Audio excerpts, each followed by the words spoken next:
Buonasera e ben ritrovati con l'informazione flash di New Sicilia, i principali titoli del pomeriggio. In apertura la frana di Niscemi perché è crollata una palazzina di 3 piani nel quartiere Sante Croci, una di quelle in bilico sul costone. L'edificio era a pochi metri dall'immagine simbolo dell'auto sul precipizio. A Niscemi piove ormai da 48 ore consecutive, il che rende il terreno ancora meno stabile. Non si escludono infatti nuovi crolli nelle prossime ore.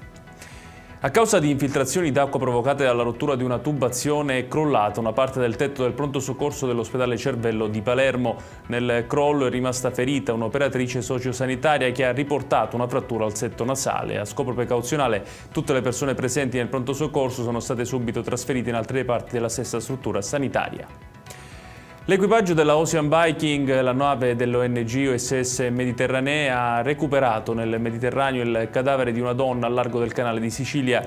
Non si esclude che possa trattarsi di una delle 380 vittime del naufragio della scorsa settimana. La nave sta facendo rotta verso il porto di Siracusa.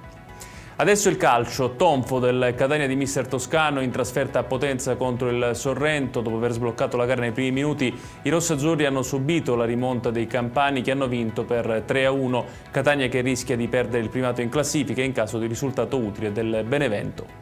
E chiudiamo con il meteo. Nella giornata di domani continuerà il maltempo in Sicilia con nuvole e piogge che insisteranno sulla regione.